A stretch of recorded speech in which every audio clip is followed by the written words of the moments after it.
मेरा काम सिर्फ आप लोग हो, दैट्स इट।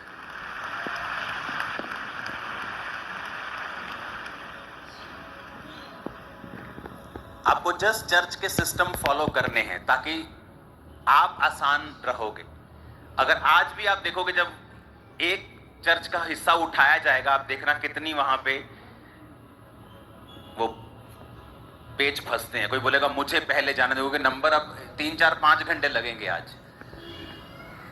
तो आज आपको पेशेंस रखना है। अगर आप पेशेंस खो दोगे तो भी ले हैंड बंद हो जाएगा। तो अभी आप एंटर तो कर गए हो कि मुझे भी करवाना है, मुझे भी करवाना है। तो मैं तो तैयार हूं, अब आप तैयार रहना आज। हालेलुया। और मेरा बिलीव है कि परमेश्वर बड़े काम करेगा, और जो वचन आप सुनेंगे आपकी लाइफ सेम नहीं रहेगी। हालेलुया।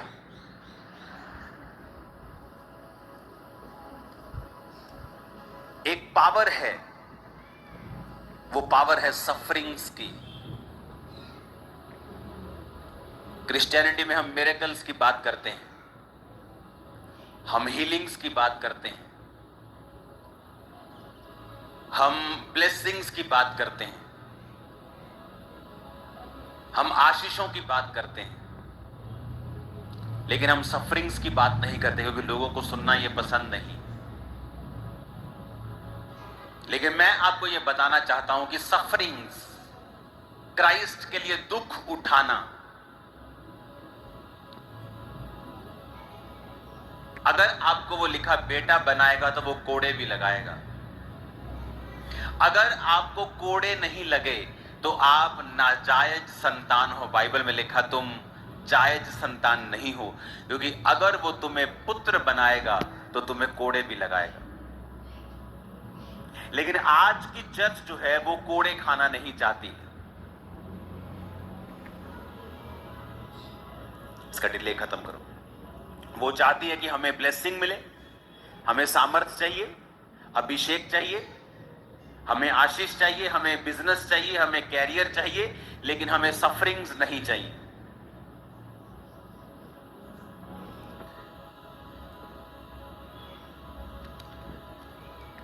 पौलुस कहता है अपने स्पिरिचुअल सन तिमुथियुस से, दूसरा तिमुथियुस 1 उसकी 8 आयत में, इसलिए हमारे प्रभु की गवाही से और जो मुझसे जो उसका कैदी हूं लज्जित ना हो, पर उस परमेश्वर की सामर्थ के अनुसार सुसमाचार के लिए मेरे साथ दुख उठा।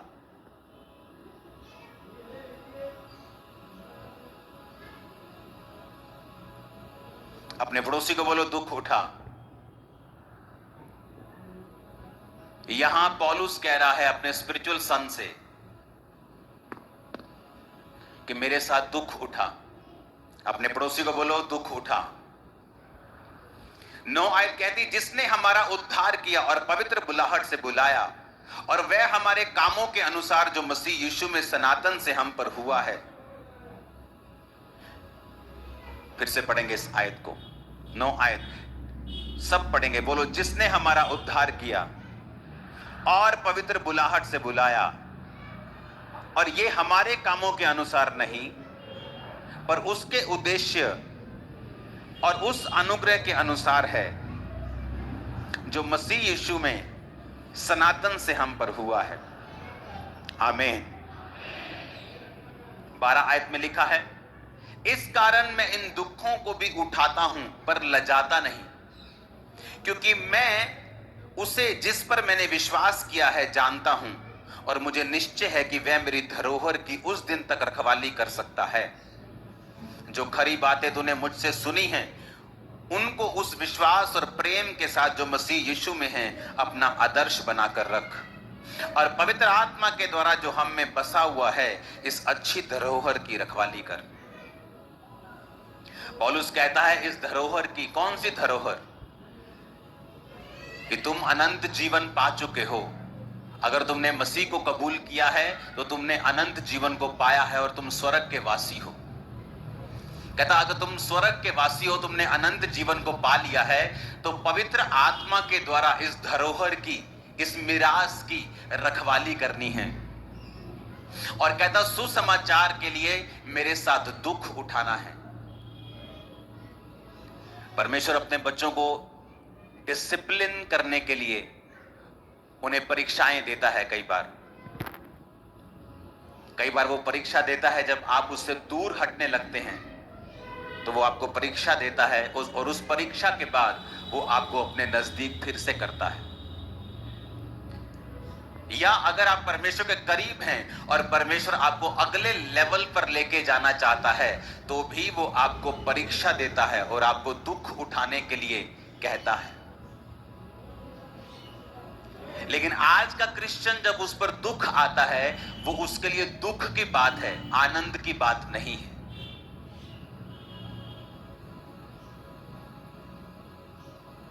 अगर आप क्राइस्ट के लिए दुख उठाएंगे, तो आप होंगे जो मसीह के असली हकदार होंगे। इसलिए बहुत सारे लोग मसीह में नहीं हैं, बहुत सारे पास्टर्स मसीह में नहीं हैं। लोगों को लगता है कि बड़ी चर्च जो है वो डिसाइपल्स नहीं बना सकती, डिसाइपलशिप नहीं कर सकती, चेले नहीं बना सकती। और ये पूरी और गलत टीचिंग है। पहली चर्च जो जीसस क्राइस्ट ने खड़ी की, जहां पर परमेश्वर के 12 प्रेरित थे, यहूदा इस्करियोती मर गया और फिर उसे उन्होंने 12वां चुना।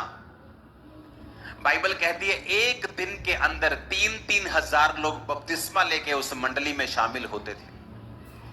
बपतिस्मे 3,000 होते थे, तो इमेजिन करो मंडली कितने हजारों की होगी। एक एक दिन में 3,000, अगले दिन 5,000, जब जब सभाएं होती थी हजारों में लोग बपतिस्मा लेते थे। वो एक बड़ी मंडली थी और वहां डिसाइपल्स बनाए जाते थे। एक दिन में कोई डिसाइपल नहीं बन जाता था। बाइबल कहती है एक बंदा वहां वचन सुन रहा था, प्रेरितों के कामों को देख रहा था। उसके मन में आया कि मैं भी परमेश्वर के दान में काम आऊंगा, और अपनी प्रॉपर्टी को बेचकर प्रेरितों के पांव में रख दिया। और वही आगे चल के खुद प्रेरित बना, वो भी डिसाइपल बना। बहुत से लोग उनमें से चुने गए। बाइबल कहती है जब चर्च बढ़ गई तो यूनानी भाषा बोलने वाले कुड़कुड़ाने लगे कि हमारी विधवाओं का ध्यान नहीं रखा जा रहा है, इनके लिए खाने पानी का इंतजाम नहीं है, चर्च सो मच बिजी है, हमारा खाना पानी भी नहीं हो रहा है। तो वचन कहता है कि प्रेरितों ने कहा हम इस काम में नहीं जाएंगे, तुम 7 मनुष्यों को चुन लो जो खाने और पानी के ऊपर रहेंगे, पर हम प्रार्थना और वचन की सेवकाई में ही लगे रहेंगे। और वचन कहता है उन्होंने 7 मनुष्यों को चुना जो आत्मा से भरपूर थे, जिन्होंने लंगर की सेवकाई को किया, और वो भी लोग आगे चल के परमेश्वर के डिसाइपल बने। स्तिफनुस उनमें से एक था जो परमेश्वर के लिए शहीद हुआ था। तो बात चर्च बड़ी या छोटी की नहीं है, बात यह है कि क्या वो पवित्र आत्मा के द्वारा चल रही है, क्या वो चर्च सफरिंग्स के लिए तैयार है, क्या वो दुखों को सहने के लिए भी तैयार है कि नहीं, क्या वो परीक्षाओं को सहने के लिए भी तैयार है कि नहीं। वचन कहता है क्राइस्ट 12 साल की उम्र में ये जानते थे कि उन्होंने परमेश्वर के लिए वो आए हैं, इसलिए अपने माता और पिता को बोला कि मुझे अपने पिता के घर में होना जरूरी है। जब उसके माता पिता उसे ढूंढने के लिए 3 दिन लगातार घूमते रहे, और वो कहां मिला? परमेश्वर के घर में। लेकिन बाइबल कहती कि प्रभु यीशु मसीह ने भी दुख उठाकर आज्ञाओं को मानना सीखा। लेकिन आज का विश्वासी दुख उठाना नहीं चाहता। उसका 6-7 साल भी वो दुखों में निकाल ले, उसे लगता है कि परमेश्वर है ही नहीं। नहीं तो इतने साल से परमेश्वर मेरे जीवन में काम नहीं कर रहा होता। उसकी फैमिली बैकस्लाइड हो जाती है। और शायद इसीलिए वचन कहता है कि परमेश्वर तुम्हें प्रेरितों के और भविष्यद्वक्ताओं की एग्जाम्पल देगा कि उनके जीवन को देखकर तुम परमेश्वर में समझना। क्योंकि मसीह में आए हुए मुझे 1 दशक हो गया था, 10 साल हो गए थे, और कुछ प्रार्थनाएं ऐसी थी कि मुझे लगता था कि 1 इंच का भी उन पे फर्क नहीं पड़ा। परमेश्वर ने मेरी प्रार्थना को नहीं सुना, कोई फर्क नहीं था लाइफ में, कई मसलों में। लेकिन जब परमेश्वर काम करने पे आता है, वो करता है, लेकिन तब तक वो आपको यही रियलाइज करवाता है कि अगर वो आपका काम नहीं करता और आप दुखों में और सफरिंग्स को सहते हुए आगे बढ़ रहे हैं, तो क्या फिर भी आप यीशु मसीह के लिए दुखों को सह सकेंगे, या आप सहना चाहते हैं, या आप सिर्फ अपने पिता की प्रॉपर्टी को चाहते हैं, अपने पिता को नहीं चाहते। कुछ बच्चे होते हैं अपने पिता की प्रॉपर्टी से प्यार करते हैं, पिता मुझे प्रॉपर्टी दे दे, अपना बैंक बैलेंस दे दे, लेकिन जब पिता बीमार होता है उसकी टेक केयर करना वो नहीं चाहते। लेकिन पिता की अच्छी अच्छी चीजों को सब चाहते हैं, पर सेवा करना नहीं चाहते, टाइम देना नहीं चाहते, सफर नहीं करना चाहते। आज क्रिश्चियंस हैं जो परमेश्वर से ब्लेसिंग चाहते हैं, बरकत चाहते हैं, उनके बच्चों की जिंदगी में काम हो जाए, उनके बच्चों की लाइफ में काम हो जाए, लेकिन जब परमेश्वर उनको दुख उठाने के लिए कहता है, वचन कहता है, परमेश्वर का पौलुस दास कहता है कि मैं दुखों को उठाता हूं, लजाता नहीं हूं। मैं शर्मिंदा नहीं होता हूं कि परमेश्वर के कारण मैं दुख उठा रहा हूं, इस बात से मैं शर्मिंदा नहीं हूं, क्योंकि सफरिंग्स जो आप क्राइस्ट के लिए उठाते हैं, ये वो सफरिंग्स नहीं हैं जो आपने अपनी जिंदगी में ऐसे ही उठाई हैं कि आपको बुरा पार्टनर मिल गया, आपने सफरिंग्स को देखा है, या आपने कोई गरीबी की सफरिंग्स को, दुखों को देखा है। लेकिन जब आप मसीह में दुखों को उठाते हैं तो वो दुख आपको नेक्स्ट लेवल के लिए तैयार करते हैं, वो दुख आपको परमेश्वर के करीब करते हैं। कई बार जब आप वचन सुनते हुए भी, वचन को जानते हुए भी प्रार्थना में नहीं होते, तो कई बार परमेश्वर दुखों को अलाउ करता है कि वो आपकी जिंदगी में जाएं। फिर वो दुख, वो बीमारी फिर दवाई से हील नहीं होती, वो फ्रस्ट्रेटिंग टाइम होता है, और फिर परमेश्वर बताता है कि तुझे मेरे करीब रहना है। कई बार वो दुखों को अपने करीब करने के लिए आपको इस्तेमाल करता है। कई बार आप करीब होते हैं, प्रार्थना पूरी होती है, फिर भी वो दुखों का इस्तेमाल करता है ताकि आपको उसके बाद एक नए लेवल पे, एक नेक्स्ट लेवल पे लेके जा सके। क्योंकि नेक्स्ट लेवल पे लेके जाना भी पॉसिबल नहीं है अगर आप 9th में हैं, और अगर आप परीक्षा नहीं देंगे तो आप 10th में कभी नहीं हो सकते हैं। आपको परीक्षा के बाद ही अगली क्लास में जाना पड़ता है, और परमेश्वर के किंगडम में, परमेश्वर की यूनिवर्सिटी में आपको हर परीक्षा पास करके अगले लेवल पे जाना होता है। उसकी यूनिवर्सिटी में कोई शॉर्टकट नहीं है, आपको हर एक कोर्स लेना पड़ता है और उसे पूरा करना पड़ता है। और अगर आप परमेश्वर के बलवंत हाथ के नीचे दीनता से रहते हैं और आप परमेश्वर में दुखों को उठाते हुए चलते हैं, फिर आपकी लाइफ कंपेयर नहीं हो पाएगी, वो इतनी प्लेस और इतनी ऊंचाई पे होगी। अभी आप पे निर्भर करता है आप क्या चाहते हैं, क्योंकि आज का विश्वासी जो है वो सफरिंग्स को उठाना नहीं चाहता है, वो नहीं चाहता वो सफरिंग्स को उठाए। इब्रानियां 12 उसकी 5 में लिखा है, तुम उस उपदेश को जो तुम्हें पुत्रों के समान दिया जाता है भूल गए हो। हे मेरे पुत्र, प्रभु की ताड़ना को हल्की बात ना जान। जब मैं तुझे घुड़के तो साहस ना छोड़, क्योंकि प्रभु जिससे प्रेम रखता है उसकी ताड़ना भी करता है, जिसे वो पुत्र बना लेता है उसको कोड़े भी लगाता है। वो कौन सा पुत्र है जिसकी ताड़ना पिता नहीं करता? सब बोलो आमीन। 11 आयत में लिखा, वर्तमान में हर प्रकार की ताड़ना आनंद की नहीं परंतु शोक की बात दिखाई पड़ती है, तो भी जो उसको सहते सहते पक्के हो गए हैं, बाद में उन्हें चैन के साथ धर्म का प्रतिफल मिलता है। कहता आजकल अगर ताड़ना होती है तो इसको आनंद की बात नहीं समझती जनता। विश्वासी से आनंद की बात नहीं समझता। जब उसे बीमारी के रूप में या किसी भी परीक्षा के रूप में या फाइनेंशियल स्ट्रगल के रूप में कोई ताड़ना मिलती है तो वो इसको आनंद की बात नहीं समझता, वो इसको दुख की और शोक की बात समझता है। क्योंकि चर्चिस में अगर एक ही फेस दिखाया जाएगा कि परमेश्वर में आने पर सब ब्लेस हैं, सब ऊंचा ही ऊंचा होता जा रहा है, तो उसका दूसरा फेस अगर आपको नहीं दिखाया जाएगा कि दूसरा हिस्सा है जो क्राइस्ट के लिए हमने सफरिंग्स को लेना है, क्योंकि फिर जो लेवल आपका होगा वो लोगों का नहीं होगा। जिस तरह से फिर परमेश्वर आपकी तैयारी करेगा आपने किसी और की नहीं देखी होगी। जो ग्रेस फिर आपके ऊपर होगी वो किसी के ऊपर नहीं होगी। बाइबल कॉलेज के बच्चों को मैं खुद क्लास देता हूं, और जब मैं उनको क्लास दे रहा था तो मैंने उनको कहा कि यहोजकेल की पुस्तक को पढ़ो। बाइबल कहती है वो बंधुओं के बीच में नदी के तट पर पड़ा था।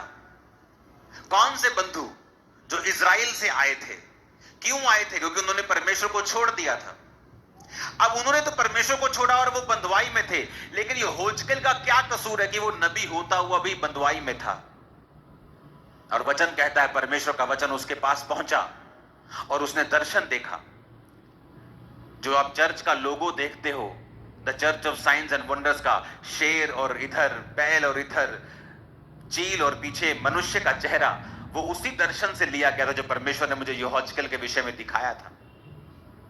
जो आपका मैं वचन के अनुसार आपको बता चुका हूं, अगर वो लोगो है तो उसे उन्हें दिखाना कि उस लोगों का मतलब क्या है, उस जो परमेश्वर ने हमें दिया था। तो वचन कहता है कि धर्मी इसलिए बंधुआई में था क्योंकि उसका देश पाप कर बैठा था, लेकिन वो धर्मी पाप में नहीं था। और परमेश्वर ने बाइबल में लिखा उस बंधुआई में भी यहोजकेल से बात की और उसने दूतों को आते हुए देखा, पहियों के समान जिन पे आंखें ही आंखें थी। अगर आप वचन पढ़ेंगे तो ऐसा दर्शन दुनिया में किसी को नहीं मिला था। ऐसी बात आज तक परमेश्वर ने किसी से नहीं की थी। ऐसा विजन, ऐसा दर्शन, ऐसी रेवलेशन परमेश्वर ने किसी के साथ शेयर नहीं की थी जो परमेश्वर ने यहोजकेल के साथ की। क्योंकि यहोजकेल उस समय बंधुआई में होने के बावजूद भी, दुखों में होने के बावजूद भी परमेश्वर के साथ वफादार था। उसने ये क्वेश्चन नहीं किया कि अगर मैं धर्मी हूं तो मुझे क्या फायदा हुआ। ये पापी लोग, ये भी अपने पाप के कारण, अगर हम कहते हैं कि पाप के कारण हैं तो हम सब बंधुआई में हैं, तो मैं कौन सा राजा बन गया हूं? मैं भी तो बंधुआई में हूं। अगर ये कबार नदी के तट पर बैठे हैं सभी, तो मैं भी तो यहीं बैठा हूं। अगर इस देश में मंदी आई है और पापी सारे मंदी में हैं, तो धर्मी भी तो मंदी में, तो फिर धर्मी को क्या फायदा है? या क्या ऐसा हो गया उसकी लाइफ में जो ये प्रूफ करता है कि परमेश्वर उसके संग है? और यही फैसला होता है कि आप परमेश्वर को किसी आशीष के लिए चाहते हैं, आप परमेश्वर से किसी आशीष के लिए प्यार करते हैं, आपने कुछ सौदा किया है परमेश्वर के साथ, या आप सचमुच अपना जीवन उसे दे चुके हैं। और वचन कहता है उस नदी के तट पर वो परमेश्वर के साथ वफादार था और परमेश्वर ने उसे दर्शन दिया, उसे दिखाया कि अब ये सारा देश बंधुआई में पड़ेगा, मुश्किलों में पड़ेगा। उत्तर दिशा से एक आंधी आएगी, तूफान आएगा, और अलग अलग परमेश्वर ने उसे दर्शन दिया कि ये लोग और दुखी होंगे और बाद में इन लोगों को मैं रिस्टोर करूंगा, बाद में इन्हें बचाऊंगा। और पूरे दर्शन वो पूरे हुए जितने परमेश्वर ने यहोजकेल को कहे थे। लेकिन वो कब आए उसको? वो तब आए जब कबार नदी के तट पर बंधुआई के लोगों के बीच में भी वो परमेश्वर के साथ वफादार था और उन सफरिंग्स को, उन दुखों को वो सह रहा था और बिना परमेश्वर को कंप्लेंट किए वो परमेश्वर में वफादार था। आज चर्च सफरिंग्स लेना नहीं चाहती। पौलुस कहता मैं शर्माता नहीं हूं जब तुम्हारे रिश्तेदार तुम्हारा नाम काट देते हैं, तुम्हारा गांव, तुम्हारा पिंड तेरा ना कटदा, सरपंच आंदा कहता ओए ਤੁਹਾਡੇ ਵਿਆਹ ਤੇ ਨਹੀਂ ਆਣਾ, ਤੁਹਾਨੂੰ ਭਾਂਡੇ ਨਹੀਂ ਦੇਣੇ, ਭਾਂਡੇ 'ਚ ਵੜ ਗਏ ਤੇਰੇ ਭਾਂਡੇ। हाँ,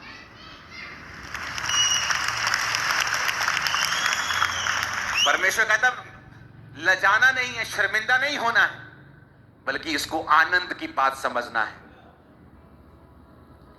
कहता इसको ताड़ना की, शोक की बात नहीं समझना है, इसको आनंद की बात समझना है। ये निशानी है प्रभु का आत्मा तेरे अंदर बसता है, ये तो साइन है।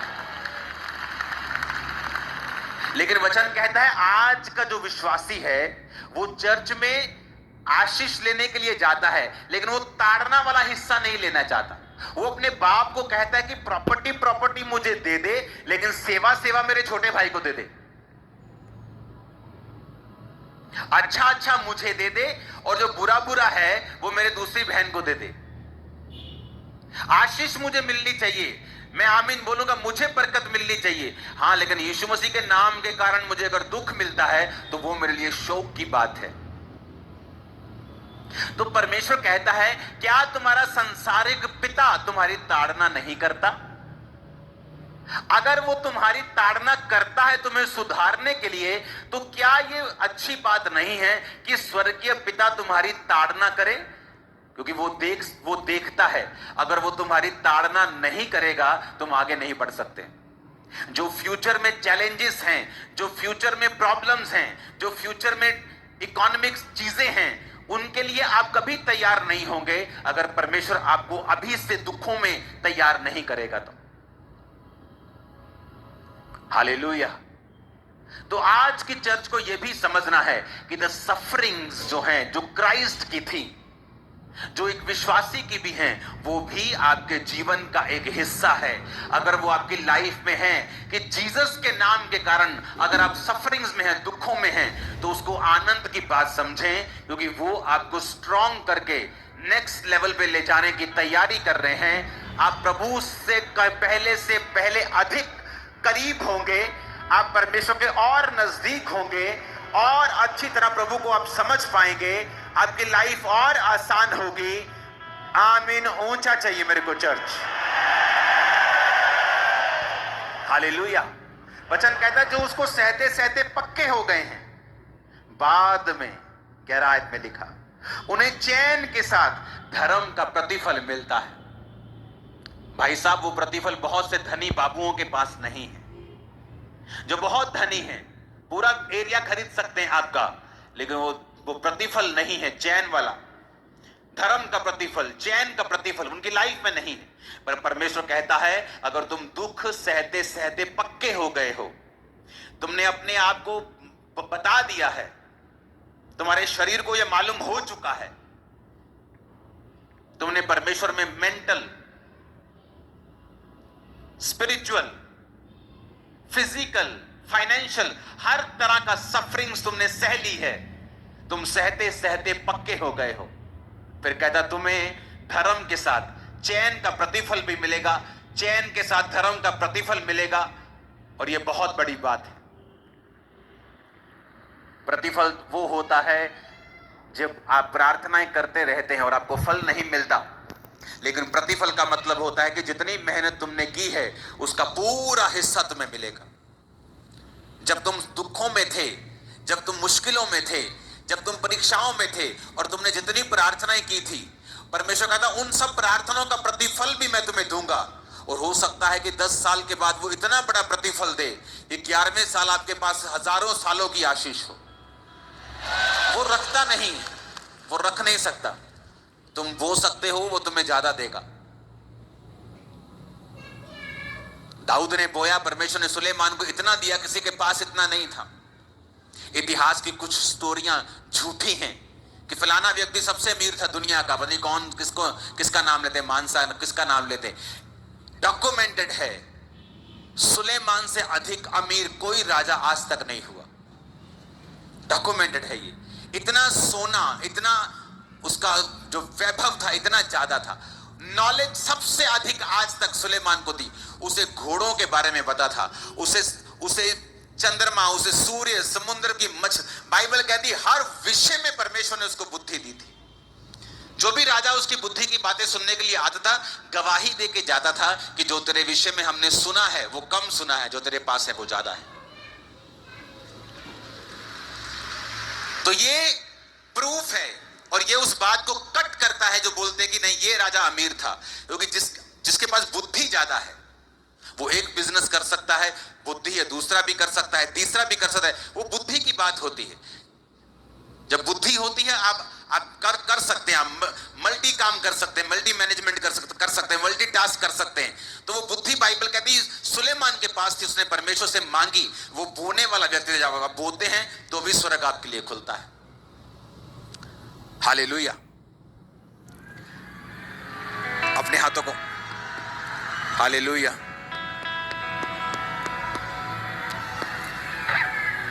अपने हाथों को उठाओ अपने हाथों को। फिर से कहो, खुदावन आज मैं जो कुछ सुन रहा हूं मैं उसे मानूंगा। फिर से कहो ऊंची आवाज में, और जब मेरी ताड़ना होगी मैं रोऊंगा नहीं। आमीन। दूसरा कुरिन्थिया 1 उसकी 4 आयत में लिखा, वह हमारे सब कलेशों में शांति देता है, ताकि हम उस शांति के कारण जो परमेश्वर हमें देता है उन्हें भी शांति दे सकें जो किसी प्रकार के कलेश में है। सब बोलो आमीन। क्या कह रहा है परमेश्वर? कहता वो सब कलेशों में हमारे में शांति देता है, ताकि हम उस शांति के कारण जो परमेश्वर हमें देता है दूसरों को शांति दे सके। आज जब लोग मेरे पास आके बोलते हैं कि मैं 7 साल से परीक्षा में हूं, और अगर खुद मैं परीक्षा में ना रहा होता, मैं सोच में पड़ जाता। ओ अच्छा, 7 साल से तुम्हारा काम नहीं हुआ, 7 साल से तुम दुखों में हो, और शायद मैं भी डाउट करने लगता प्रभु पे। लेकिन बाइबल कहती है जब वो आपको तैयार करता है, आपकी ट्रेनिंग करवाता है। तो मेरी ट्रेनिंग परमेश्वर ने कराई कि सालों साल बिना प्रार्थना के उत्तर से भी क्या मैं परमेश्वर के साथ वफादार हूं। और एक दिन आता है जब वो आपका पूरा हिसाब किताब बराबर कर देता है। तो जब मैं लोगों के सामने बैठता हूं, मुझे पूरा कॉन्फिडेंस होता है कि डोंट वरी, वो जवाब देगा। और ऐसा देगा कान खुले रह जाएंगे और आंखें खुली रह जाएंगी। Don't worry. आमीन। तो ये मुझे मालूम होता है क्योंकि मेरा ये पर्सनल एक्सपीरियंस है। और वचन भी क्या कहता है कि हमें इसीलिए शांति मिली है कि हम दूसरों को शांति दे सके। हम इसीलिए क्लेश में से होकर निकले और फिर हमने शांति पाई, ताकि दूसरे जो क्लेशों में से होकर निकल रहे हैं, हम उन्हें शांति दे सके।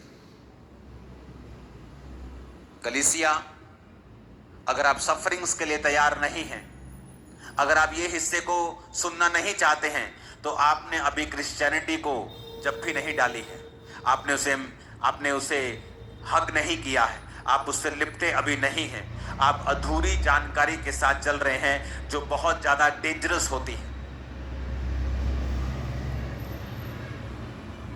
लेकिन हमारी सफरिंग्स दूसरों की तरह नहीं है। सफर दूसरे भी करते हैं, दुख दूसरे भी उठाते हैं, लेकिन वचन कहता है तुम्हारा दुख तुम्हें आगे बढ़ाने के लिए, अलग लेवल पे लेके जाने के लिए, तुम्हें परमेश्वर के करीब करने के लिए, तुम्हारी लाइफ की एक बड़ी गवाही को पैदा करने के लिए, तुम्हें दुनिया से अलग करने के लिए, और ऐसी ब्लेसिंग देने के लिए जो किसी के पास नहीं होगी, वो इसलिए आता है। आमीन। मेरे को खड़कने वाला चाहिए चर्च। Hallelujah, hallelujah.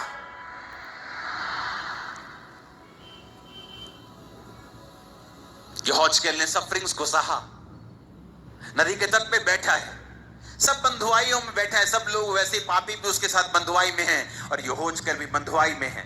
तो क्या शैतान उससे बात नहीं करता होगा कि तेरी लाइफ और इनकी लाइफ में क्या फर्क है, धर्मी होने का तुझे क्या फायदा है, जो इनकी जिंदगी में हो रहा है वो तेरी जिंदगी में भी हो रहा है, तो तुझे प्रार्थना करने का, पवित्रताई में रहने का, धर्मी रहने का क्या फायदा है।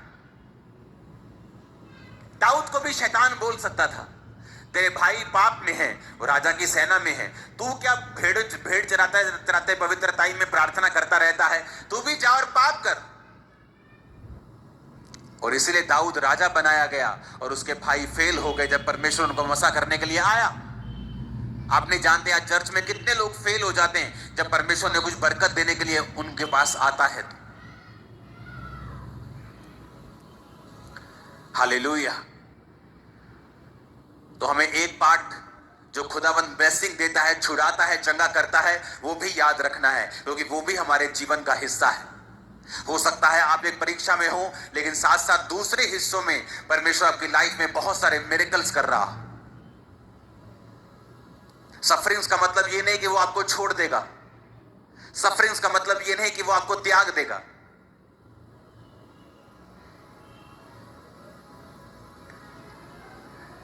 हमारी लाइफ में ऐसी बड़ी गवाहियां हैं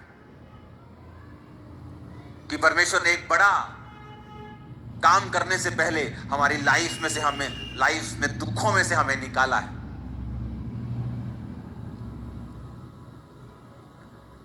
एक क्रूसेड की वीडियो टीम अगर आपके पास होगी, गुरदासपुर क्रूसेड हुआ था बहुत देर पहले, उसकी एक वीडियो है, ड्रोन शॉट, अगर वो आपको मिले तो उसे दिखाना मेरे को।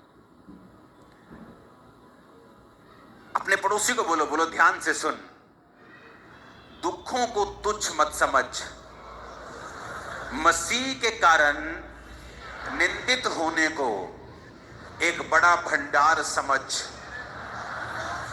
मसीह के कारण दुखों को तुच्छ मत जान, क्योंकि वो तेरे लिए रोटी के समान काम करेगा, दवाई के समान काम करेगा, तुझे वो आगे बढ़ाएगा, तेरी इज्जत को बढ़ाएगा, तुझे अब के जीवन के लिए और अनंत जीवन के लिए तैयार करेगा। आप और आपके बच्चे हमेशा अनंत जीवन के लिए तैयार रहें और शैतान की सारी योजनाएं यीशु के नाम से जाती रहे। Hallelujah, hallelujah. अगर वो वीडियो तैयार हो तो जल्दी उसे चलाना। इस वीडियो को हम देखेंगे। ये प्रभु ने मुझसे अभी कहा आपको दिखाने के लिए, इसे देखेंगे। ये गुरदासपुर का क्रूसेड है, उसकी वीडियो है, आप देखना। बहुत से लोग लाखों को कभी समझते नहीं, उन्हें लगता है कि ये लाखों हैं। रियल लाखों में जो होते हैं ना, वो आपको ड्रोन में भी दिखाई नहीं देते। ये रियल शॉट है ड्रोन का, और ये खत्म नहीं होगा। मैं आपको टेस्टिमनी देता हूं।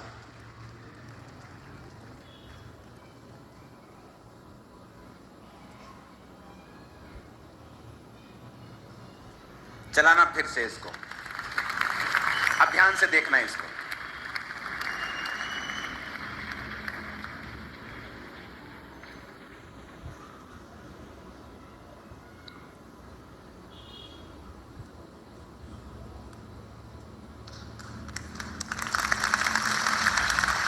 ओके, सुनो मेरी बात ध्यान से। अब सबको गैदरिंग दिखती है। मैं आपको बता रहा हूं, ये सबसे बड़े क्रूसेड्स में से आपको एक मिलेगा इंडिया के। सुनो मेरी बात, सबको गैदरिंग दिखती है कि रियल लाखों में गैदरिंग किसे कहते हैं, वो ड्रोन शॉट आपको दिखाता है। इस क्रूसेड पे जब मैं जा रहा था, अभी हम घर से निकलने वाले हैं, मुझे सुबह मालूम होता है कि मेरी बेटी को बुखार चढ़ गया। जब शाम को मैं निकलने वाला था, इसका बुखार 104 था, और मुझे जिस रास्ते पे क्रूसेड आना था, उस रास्ते से ही मुझे इसको इसके डॉक्टर के पास लेके जाना। क्रूसेड 1 घंटे में है, और ये गाड़ी में बेहोश हो गई, बेहोश होने वाली हो गई पूरी तरह से। और मुझे गुस्सा चढ़े उस लड़की पे जो इसके साथ ड्यूटी होती थी, जिसकी, अगर हम दोनों मिनिस्ट्री में हैं तो पूरा दिन हम बच्चों पर ध्यान देते हैं। 1 सेकंड भी ऐसा नहीं होता कि हाँ, तो जब क्रूसेड होता है कि आप 1-2 घंटे 2-3 घंटे बिजी हो गए, उतने में ही कुछ हो गया। तो आप इमेजिन करो कि शैतान ने कितनी कोशिश की। अब मैं उस लड़की को डांटूं तो मैं आत्मा से बाहर हुआ। लोग तो इतने बड़े बड़े गुनाह करके भी एक्टिंग कर लेते, मैं तो छोटा करके भी मुझे गिल्टी फील होती कि यार इसको क्यों डांटा मैंने। तो ना मैं डांट सकता हूं, अब ना कुछ कर सकता हूं। और मुझे मालूम था कि ये टेम्परेरी है, मैं जैसे ही क्रूसेड पे पहुंचूंगा सब कुछ नॉर्मल हो जाएगा। लेकिन मैं आपको बता रहा हूं कि आपको कई बार डेविल तंग करने की कोशिश करता है, वो आपको, और कई बार परमेश्वर भी आपको परखता है। एक बार एक अजीब सिचुएशन में मैं फंसा, तो उस सिचुएशन में मैं भी आपकी तरह मनुष्य हूं। 24 घंटे की प्रभु मुझसे बात करता है, ऐसा कोई भी दुनिया का सेवक नहीं कह सकता। 24 आवर कि आपको हर चीज पता है। आप फिर इंटरनेट वाले प्रॉफिट हो तो भी आपको, तभी आपको पता, नहीं तो आप रियल हो तो फिर आपको सब कुछ नहीं पता है। और जब मैं उस सिचुएशन में हूं और मैं प्रार्थना कर रहा हूं अपनी फैमिली मेंबर के लिए, एक जीवन में मुश्किल के लिए, और हमें मालूम होता है कि हम यहां नहीं जा पाएंगे, वहां नहीं जा पाएंगे, ये ट्रेवल नहीं कर पाएंगे, हमें ये चीज चाहिए होगी, तो हम मुश्किल में फंस गए और हमारी फ्लाइट है सुबह। और मैं अब फोन कर रहा हूं फलाने बंदे को कि मुझे इस मंत्री से बात करो, ये चीज मुझे सर्टिफिकेट चाहिए अपने इस फैमिली मेंबर के लिए, ये मुझे चाहिए। तो अपने मैं संसारिक तरीके से अपने हल करने की कोशिश कर रहा हूं। और सुबह का समय मैं प्रार्थना करके सो जाता हूं और अपनी पर्सनल प्रेयर करता हूं, और मुझे सपना आता है, और सपने में परमेश्वर मुझे दिखाता है कि तुझे बिना किसी दिक्कत के मैं लेके जा रहा हूं। उससे पहले मैं भी आपकी तरह मनुष्य ही हूं, मैं भी संसारिक रीति से अपनी प्रॉब्लम सॉल्व करने का प्रयत्न कर रहा हूं, साइंस को यूज कर रहा हूं, मेडिकल को यूज कर रहा हूं कि सडनली समथिंग हो जाए कुछ, तो हम निकल जाएं एक बार। लेकिन फिर आता है हीरो, सीन में एंट्री मारता है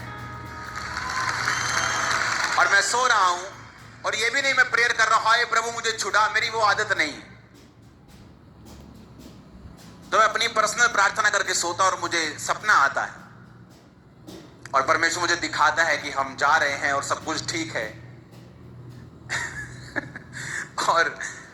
और हम उठते हैं, मैं उठता हूं, मैं अपनी फैमिली को बोलता हूं कि हम गाड़ी में जा रहे थे। तो बोलते क्या? मैं कहा डोंट वरी। कहते क्या हो गया? मैं कहा हाँ हो गया, ऊपर से हो गया, हो जाएगा। ऐसा नहीं कि शुरू से हम कॉन्फिडेंट थे कि हाँ हाँ हो जाएगा। मैं आपको बता रहा हूं, जो ऐसा कहता है ना कि मैं शुरू से टॉप फेथ में रहा हूं, वो झूठ बोल रहा है। एलिया पे टाइम आया, राजा को कहता ओए राजा मेरे कहे बिना बारिश नहीं आएगी, ओस नहीं पड़ेगी, और जब रानी ने कहा तेरा सिर काट देंगे, भाग गया एलिया। वही एलिया। तो आपके लाइफ में फेथ ऊपर नीचे होता रहता है। तो हम यत्न कर रहे हैं, सब प्रयत्न कर रहे हैं, ऐसा हो जाए ऐसा हो जाए, जुगाड़ पूरे लड़ा रहे हैं, और हमें लोग कह रहे हैं कि आप ये पॉसिबल नहीं होगा, आपको ये चीज चाहिए होगी जो आपको कोई देगा नहीं। मैं डोंट वरी, प्रार्थना करते, प्रेयर करते, सोच लिया अगर ये नहीं होगा तो क्या करेंगे। और मैं सो जाता हूं, और जैसे ही सोता हूं, मैं आपको बता दूं मुझे ज्यादा सपने नहीं आते, लेकिन जब आता है फिर वो ऐसा आता है कि शैतान तड़पता, पूरा तड़पता है फिर बाद में। और मुझे सपना आता है कि ये सारा काम जो हमने, जिसके लिए हम शारीरिक रूप से ट्राई कर रहे थे, परमेश्वर ने वो रास्ता खोल दिया। और हम गाड़ी में जा रहे हैं, अपनी फैमिली को बोलता हूँ, कहते क्या? मैंने कहा मैंने सपना देखा, आज सुबह गाड़ी में चढ़ने से पहले ये खुदावंद ने हमारे काम को कर दिया है। और आप इमेजिन करो, परमेश्वर ने लोग अंधे कर दिए, अथॉरिटीज अंधी कर दी, अपना काम परमेश्वर ने मेरे जीवन में किया, और हम वापिस यहाँ पे थे। और मैं आपको बता रहा हूं, खुदावंद बहुत बड़े बड़े काम करता है, बहुत बड़े बड़े काम करता है। सफरिंग्स जब आए तो दुख ना मनाए, ताड़ना को दुखी होने का कारण ना बनाए कि आप दुख और आपका मुंह उतरा हुआ है। बाइबल कहती है इसे आनंद की बात समझे। अगर तो आपके जीवन में ताड़ना इसलिए आई होगी आप प्रार्थना नहीं करते, और परमेश्वर फिर एक दुख की एंट्री करवाता है, तो वो भी अच्छी बात है। अगर वो ताड़ना नहीं करता, आप उस प्रार्थना की वजह से हो सकता मर ही जाते या परमेश्वर से पूरी तरह से दूर चले जाते, तो वो भी एक सुख की बात है। अगर आपको बिना किसी कमी के परीक्षा आई है तो वो भी सुख की बात है, क्योंकि परमेश्वर नहीं चाहता आप सेम लेवल में रहें, वो चाहता है आप एक ऐसा लेवल अचीव करें जो किसी दूसरे के पास नहीं। हालेलुया। तो ताड़ना को फिर से वचन पढ़ेंगे। इस कारण मैं इन दुखों को उठाता हूं और लजाता नहीं। बोलो लजाता नहीं। फिर से बोलो अपने पड़ोसी को, मैं लजाता नहीं, मैं शर्माता नहीं। आमीन। यीशु मसीह का नाम आपके घर में पहुंचा, अब लोग आपको शर्मिंदा कर रहे हैं कि बहन जी पहले तो आपकी लाइफ में ये प्रॉब्लम नहीं थी, अब ये भी प्रॉब्लम हो गई है। कहता मैं उसके कारण लजाता नहीं, और मैं समझता हूं कि परमेश्वर की इच्छा मेरे लिए क्या है, और मैं विश्वास के जरिए उन सब चीजों को पाने का प्रयत्न करता हूं। वचन में लिखा है, फिर से हम पढ़ेंगे, इब्रानियों 12 उसकी 11 आयत, वर्तमान में हर प्रकार की ताड़ना आनंद की नहीं शोक की बात दिखाई देती, पर जो पक्के हो गए हैं सहते सहते उन्हें चैन के साथ धर्म का प्रतिफल मिलता है। बहुत से लोग हैं, चर्च आए, 5-5 के 10-10 के ग्रुप में, सबके बच्चा नहीं था, एक हटा 6 महीने में, साल में दूसरा, 2 साल में, 3 साल में सब हट गए, एक रह गई औरत, और उसको परमेश्वर ने सालों के बाद छुआ और दिया। शादी के 17 साल बाद, किसी को 20 साल बाद, बाकी हट गए कि अभी तो हुआ नहीं, क्योंकि उनका ध्यान बच्चे की ओर था। और वचन कहता है कि अगर आपका ध्यान आशीष की ओर है तो शैतान कोशिश करेगा उस आशीष को पकड़ के रखे और ना जाने दे, ताकि आप परमेश्वर से हट जाएं। इसलिए बाइबल कहती है अब्राहम का ध्यान स्वर्ग के यरूशलेम की ओर था कि अगर मुझे आशीष नहीं मिलती, मैं प्रभु से अगर हट जाता हूं, तो मुझे यह मालूम हो चुका है कि अनंत जीवन, स्वर्ग का जीवन सिर्फ परमेश्वर है। तो क्या मैं वो गंवाने के लिए तैयार हूं? अगर आपका ध्यान आत्मिक होगा तो लाइफ में शारीरिक की बरकतें भी इतनी होंगी जो आम लोगों के पास नहीं होंगी। आमीन। तो सफरिंग्स एक क्रिश्चियन लाइफ का हिस्सा है, इसे आप अलग नहीं कर सकते। जीसस क्राइस्ट को भी लिखा, दुख उठा उठाकर उसने परमेश्वर की आज्ञाओं को मानना सीखा है। यूसुफ सांकलों में बांधा गया बिना पाप के, और उसने परमेश्वर की आज्ञाओं को मानना सीखा है। वो उन फेक लोगों की तरह नहीं था जो पापों की वजह से दुख और दंड भोगते हैं। बाइबल कहती वो पवित्रताई में चलकर भी दंड भोग रहा था, और वही था वो जो प्रधानमंत्री बना। अगले लेवल पे जाने के लिए प्रभु आपको दुखों से होकर निकालेगा। उस पीरियड में, उस टाइम परमेश्वर के साथ वफादार रहें, अपने आप को प्रार्थना में दें, आंसुओं के साथ परमेश्वर के सामने जाएं, उसी की दुहाई दें। वो आपको छुड़ाएगा और ऊंचा करेगा, और पहाड़ पे आपको हिरनी के पैरों के समान आपके पैरों को बनाएगा, दृढ़ करेगा, आपको अपनी फैमिली को ब्लेस करेगा, फाइनेंस भी आपका आगे लेके जाएगा। आमीन। मेरे को खड़कने वाला चाहिए चर्च। Hallelujah, hallelujah. सफरिंग्स को सहना सीखें। ऐसा कोई जेन्युइन परमेश्वर का जन नहीं है जिसने सफरिंग्स ना देखी हो। अगर कोई ये कहता है क्रिश्चियनिटी सिर्फ फूलों का बिस्तर है, ये रॉन्ग है। उसमें फूल भी हैं, उसमें परीक्षाएं भी हैं। लेकिन वचन एक बात हमें फायदा करता है कि वो सामर्थ्य के बाहर तुम्हें परीक्षा में पढ़ने भी नहीं देखा, लेकिन परीक्षा जितनी होगी आशीष उससे लाखों गुना ज्यादा होगी। कुछ लोग सारी उम्र परीक्षा में रह सकते हैं, दुखों में रह सकते हैं, अगर वो मसीह में नहीं है तो नाश हो जाएंगे उसी परीक्षा में। लेकिन वचन कहता है, पौलुस कहता है, हम गिराए तो जाते हैं परंतु नाश नहीं होते, सताए तो जाते हैं परंतु त्यागे नहीं जाते। वो परीक्षाएं तुम्हें आगे करेगी, तुम्हें नाश नहीं होने देगी, बल्कि तुम्हारे विरोधी, तुम्हारे रिश्तेदार, तुम्हारे अपने भी तुम्हें बनता हुआ, तुम्हें ऊपर जाता हुआ और ब्लेस होता हुआ, बढ़ता हुआ और आशीषित होता हुआ और सामर्थ्य होता हुआ देखने वाले हैं। आमीन। चाहे आशीष तुम्हारी है चर्च। Hallelujah, hallelujah. देखा, वो पल भर का तुम्हारा हल्का सा कलेश अनंत महिमा को पैदा करेगा। यह भी बात याद रखना, यह भी सच्चाई है कि दुख इतना बड़ा नहीं होगा जितनी बड़ी आशीष होगी। हाँ, मैं परीक्षाओं में रहा हूं, अलग अलग तरह की परीक्षाओं में सालों रहा हूं, पर अगर आज के ब्लेसिंग के साथ मैं उन दुखों को कंपेयर करूं, वो छोटे हैं, बहुत छोटे हैं। तब बड़े लगते थे, बहुत बड़े लगते थे, इमोशनल डिस्टर्बेंस रखते थे, स्पिरिचुअल डिस्टर्बेंस करते थे। लेकिन समझ आती है, सहते सहते जो पक्के हो गए हैं उन्हें धर्म के साथ, चैन के साथ धर्म का प्रतिफल मिलता है। आमीन। अपने हाथों को उठाओ, कहो खुदा से कि चैन के साथ मैं धर्म के प्रतिफल को पाऊंगा। फिर से बोलो, फिर से बोलो, फिर से बोलो।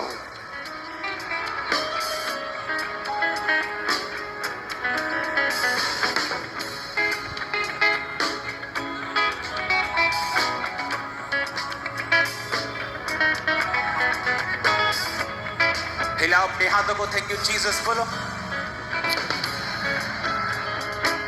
ऊंची आवाज में थैंक यू जीसस बोलो फिर से।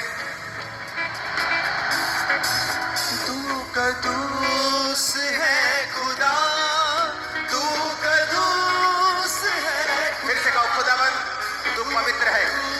कदूस का मतलब है पवित्र। अपने हाथों को उठा के सब जन खड़े हो जाओ। तू कदूस है खुदा,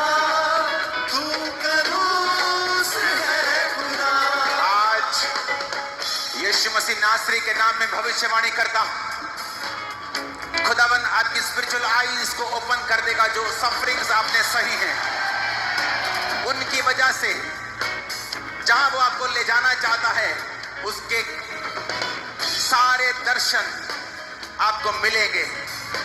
वो आपसे बात करेगा, वो आपसे बात करेगा और आपकी अगुवाई करेगा। मैं यीशु मसीह के नाम में सारे दुख जो आपकी लाइफ